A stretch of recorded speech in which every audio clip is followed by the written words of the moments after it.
So ఈ మొత్తం cinema industry జీవితమే చాలా వివాదాలమయం కదా సాయిరామ్ గారు. ఏమనిపిస్తుంది? ఇన్ని వివాదాలు వచ్చాయి, జగన్ గారి చుట్టూ కూడా చాలా వివాదాలు వచ్చాయి. అది ఏమీ జరగకుండా ఇన్ఫ్యాక్ట్ మీడియా ముఖంగా మీడియాలో కేవలం ఫలానా వాళ్ళు పోలీస్ స్టేషన్కి వెళ్తున్నారనే వార్తను తీసుకుని వాళ్ళని చూపించేయకూడదని చెప్పిన ఫస్ట్ ఫ్యూలో మేమందరం ఉన్నాం.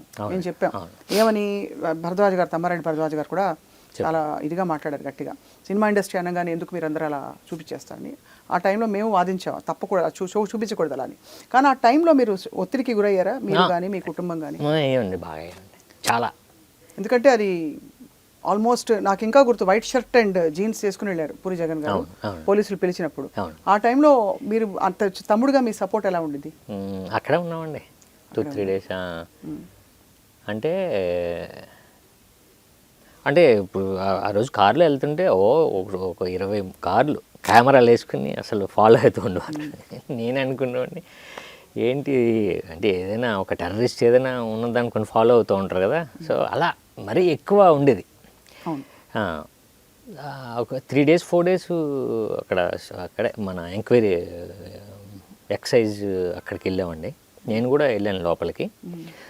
అక్కడ కూడా ఏమైందంటే అండి, అంటే కరెక్ట్గా ఉన్నవాళ్ళు బాగానే ఉంటారు, అంటే జర్నలిస్టులు, కరెక్ట్ జర్నలిస్టులు వేరే ఉంటారండి. ఈ మధ్య కొంతమంది వచ్చేసారు. ఇప్పుడు ఇక్కడి నుంచి 5 floors అండి పైన ఉంది, నేను కూడా పైన ఉన్నాను, అన్నీ లోపల ఉన్నారు. అక్కడ కూడా ఒక వ్యక్తి వచ్చి కెమెరా పెట్టి ఇక్కడ అంటే ఫోన్ ఇలా పెట్టి షూట్ చేస్తున్నాడు. తీశాను, వీడియో రికార్డ్ అయింది. ఎందుకు అన్న, మీరు అన్నారా? అన్న ఎందుకు స్వామి అన్న. అదేనండి పైన ఏం జరుగుతుంది ఇక్కడ ఏం జరుగుతుంది? ఏం జరగదు, లోపల ఆయన ఉన్నారు. అసలు నువ్వు ఇదేదో ఇంకో దాని మీద పెట్టుంటే అంతే, ఇక్కడ ఏం జరుగుతుంది? అవును, అంటే మెయిన్ థింగ్ ఏంటంటే లోపల విషయాలు బయటికి లీక్ అయ్యేది ఉండనట్టు 100% అవుతుంది. అది అంటే ఎక్కడో ఏదో కనెక్షన్తో ఏదో చిన్న వివరాలు ఉంటుంది కదా. ఇప్పుడే గ్లాస్ నీళ్లు తాగి అడిగిన ప్రశ్నలను తట్టుకోలేక పూరి జగన్ గారు ఇప్పుడే గ్లాస్ నిండా నీళ్లు తాగినట్టు మనకి లోపల నుంచి సమాచారం అందుతుంది. ఇలాంటివన్నీ అయితే అన్నయ్య అని చెప్పాలి, అది ఆయన చెప్పాలి, ఇప్పుడే నీళ్ళు తాగాను. కరెక్ట్. చాలా డిస్టర్బింగ్ అండి డెఫినెట్లీ. అది మీకు మీ ఫ్యామిలీకి చాలా కష్టతరమై ఉంటుంది. ఇప్పుడు ఇంతకీ చేసి అవన్నీ కూడా పక్కకి లేవు, ఇప్పుడు లేవు. ఎక్కడ ఉన్నట్టు అసలు ఏం జరగలేదు తర్వాత? అది ఏం జరగదు ఇప్పటి వరకు, ఏం లేదు కదండి. అది లేదని మొన్న లాస్ట్ టైం ఎప్పుడో కోర్టు కూడా అదే లాస్ట్ టైం అనౌన్స్ చేశారు కదండి, ఓకే ఇదంతా లేదని. అంటే ఇప్పుడు మాట్లాడితే చాలా వస్తాయండి దానిపైన. అంటే ఇది ఎందుకు చేశారు అంటే ఒక రీజన్ ఉంది, ఎందుకు వాంటెడ్గా చేశారా, లేదు ఉందా, ఒక పథకం ప్రకారం చేశారు.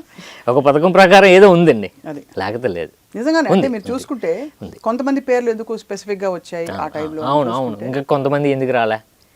అదే సో ఇవన్నీ ఉన్నాయి, అవన్నీ ఆయన కూడా మాట్లాడు. అన్నయ్య జగన్ గారు ఒక అసలు వేరే లెవెల్కి వెళ్ళిపోయారు, ఇప్పుడు ఒక యోగిలాగా అయిపోయారు ఆయన.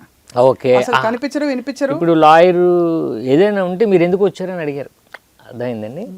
మీరు ఈయనేంటి డైరెక్ట్గా వచ్చారని మేము అనుకున్నాం అని అన్నారు వాళ్ళు. లాయర్తో కదా రావాలి, అసలు మేము పిలిచిన వెంటనే ఎందుకు వచ్చారు, రాకూడదు ఆయనతో అనలేదండి, బయట డిస్కషను.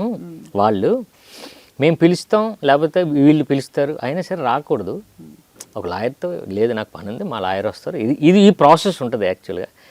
ఈయనేంటంటే మనం ఏం చేసాం పదండి అన్నాడు, అంతే. అదే రాంగ్ అయింది. అదే చాలా. ఇప్పుడు పూరి జగన్ గారు ఎలా ఉంటుంటారండి, మాట్లాడుతుంటారు ఆయనతో, మీరు రెగ్యులర్గా కలుస్తుంటారా? ఏదైనా నాకు అవసరమైనప్పుడు ఫోన్ చేస్తాను. అంతేనా? ఫోన్ ఎత్తుతారు కదా?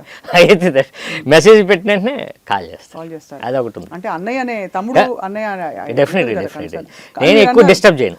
బతికితే జగన్ గారిలా బతకాలని, పూరి జగన్ గారిలా బతకాలని చాలా మందికి అనిపిస్తుంది. అంటే ఎలా అయితే రామ్ గోపాల్ వర్మ గారి గురించి చెప్తారో పూరి జగన్ గారి గురించి కూడా దాదాపు ఇప్పుడు ఒక ఆయన చిన్న బిట్స్ అన్ని మొదలయ్యాయి ఇప్పుడు ఆయన గొంతులో. నిన్ను నమ్ముకో, ఇలాంటివన్నీ కొన్ని మౌలిక సూత్రాలు ఉంటాయి, జీవిత సూత్రాలు.